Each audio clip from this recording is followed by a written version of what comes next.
కాదు, ఏళ్ల తరబడి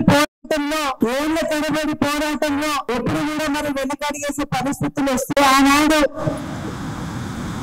వెంకటరావు గారు పెద్దలు దేనికి కూడా తల వంచకుండా తన శక్తిని, తన యుక్తిని, తన సొంత ఆర్థికాన్ని మరి మన కాపు కులానికి ఆయన ఎంతో ముందుండి నడిపించింది. అంటే మనం కాపులని, మనకు కాపు సంఘం పెట్టుకోవాలా, మన కాపులనంతా కూడా ఏకం కావాలి. మరి తక్కువ పర్సెంట్ ఉన్నటువంటి వాళ్ళు రాజ్యాధికారం వైపు ఉన్నారు. మరి ఆనాడు ఉమ్మడి తెలుగు రాష్ట్రంలో 27% ఉన్నటువంటి మన కాపులం రాజ్యాధికారంలో వెనుకబడి ఉన్నాము. మరి రాజ్యాధికారం అనేటువంటి ఆ కుర్చీని చేయించుకున్న రోజే మనం నిజమైనటువంటి మన కాపులకు విజయవంతమైన రోజు అని చెప్పి ఆనాడు ఆయన మొదలు పెట్టినటువంటి ఒక యుద్ధం. అనేక సంఘాలు, అంటే ఇవాళ కాపు సంఘాలు విడివిడిగా చేస్తున్నా అంతిమంగా మరి మన రాజ్యాధికారం వైపు నడుస్తున్నాం. కానీ ఎక్కడో ఒక దగ్గర మాత్రం గండి పడతా ఉన్నది. మరి ఆ గండి పడడానికి కారణం కూడా మనలో సరైనటువంటి ఐక్యత లేకపోవడం అని నేను అనుకుంటున్నా. ఎందుకంటే మరి కాపు కులం అంటే ఇచ్చేటువంటి చెయ్యి, మనం దానం చేసేటోళ్ళం, మనం రైతు బిడ్డలం, వ్యవసాయం చేసి అన్నదాతలుగా పేరున్నటువంటి వాళ్ళం కాపులం. మరి ఇచ్చేటువంటి చెయ్యి అట్లనే రాజ్యాధికారంలో కూడా ఇచ్చేటువంటి పరిస్థితి ఉండాలని చెప్పేసి నా కోరిక.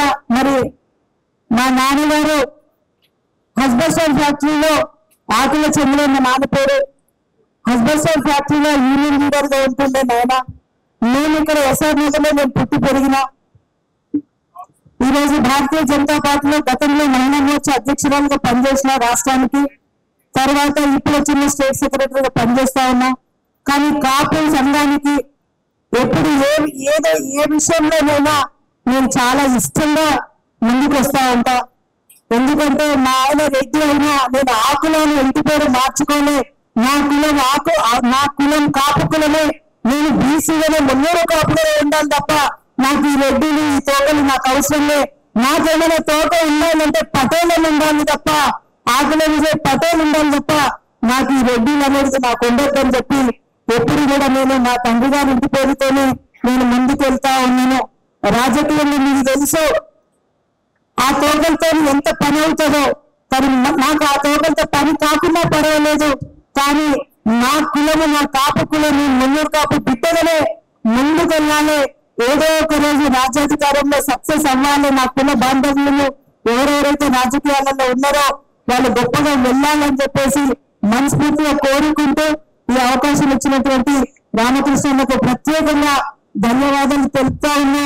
ఈ వేదిక ఒక మహనీయుడిని తలుచుకోవడం అనేది ఇందులో నన్ను భాగస్వామురాలుగా చేసినందుకు మరి అన్నకు ధన్యవాదాలు తెలుపుతూ ఇక్కడి వరకు ఆగకుండా అన్న రాజ్యాధికారం వైపు మనం ప్రయాణం చేయాలంటే ఈ సభ ఇవాళ ఏదైతే మనం అందరం ఒక కుటుంబ సభ్యులను కలుసుకొని ఉన్నామో దీన్ని రానున్న రోజుల్లో ఇక్కడ వినయన్ ఉన్నాడు, మన పెద్దలు హనుమంతరావు గారు ఉన్నారు, మనకు ఒక తండ్రి లాంటి వారు మన కులానికి కావచ్చు, మనకు కావచ్చు, మరి ఇట్లా పెద్ద పెద్ద వాళ్ళు వేదిక మీద ఉన్నారు. వీళ్ళందరూ కూడా రాజ్యం ఇప్పుడు అనేక పార్టీలలో చూస్తున్నాం, కానీ మనల్ని వాడుకుంటున్నారే తప్ప మనల్ని పదవుల విషయానికి వచ్చినప్పుడు మాత్రం వెనుక సీట్లు పడేస్తా ఉన్నారు. ఎందుకంటే మన కాపులం ఐక్యంగా లేకపోవడమే. ఇవాళ కాపులు అంటే తక్కువ కాదు, ఇక్కడ మున్నూరు కాపులు తెలంగాణ స్టేట్ తీసుకున్నట్లయితే ఇవాళ కనీసం తక్కువకు తక్కువ ఒక 25 నుంచి 28% మున్నూరు కాపులు ఉన్నటువంటి తెలంగాణ రాష్ట్రం. మరి ఇక్కడ కూడా ఎంతమందికి మంత్రి పదవులు వచ్చినాయి, మరి మున్నూరు కాపులు ఎంతమందికి ముందు సీట్లో కూర్చుండబెట్టదు అనేది చూడాల్సినటువంటి అవసరం ఉంది. మరి ఈ గత పాలకులు కూడా మున్నూరు కాపులకు సరైనటువంటి పీఠం వేయలేదనేది మనం చూసినటువంటిదే. ఇవాళ ఆంధ్ర రాష్ట్రం తీసుకున్నా, ఇవాళ తెలంగాణ రాష్ట్రం తీసుకున్నా, ఆంధ్ర రాష్ట్రంలో ఇవాళ మన కాపు బిడ్డ డిప్యూటీ సీఎం అవటం చాలా గర్వకారణం, ఆనందమయం.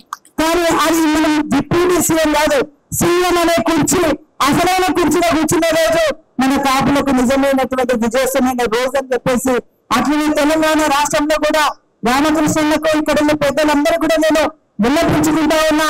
ఈ యొక్క కార్యక్రమం ఇంతతో ఆపకుండా రానున్నటువంటి ఒక 2 ఏళ్లలో ఒక మహాసభ మరి పరేడ్ గ్రౌండ్ అంతా కూడా మన కాపులతో నింపి మన సత్తావంగా చూపి రాజ్యాధికారుల వైపు నడిపించే విధంగా ఇక్కడ ఉన్నటువంటి పెద్దలందరినీ కూడా మనవి చేసుకుంటూ కోరుకుంటూ ఈ అవకాశం ఇచ్చిన పెద్దలకు మరొకసారి ధన్యవాదాలు తెలుపుతూ జై కాపు. ఎందుకంటే ఊరికే నాకు ముందూరు కాపు వస్తుంది. సరే కాపైనా ముందూరు కాపైనా మనందరం కాపులం కాబట్టి జై కాపు, జై జై కాపు, జై Telangana. Thank you so much.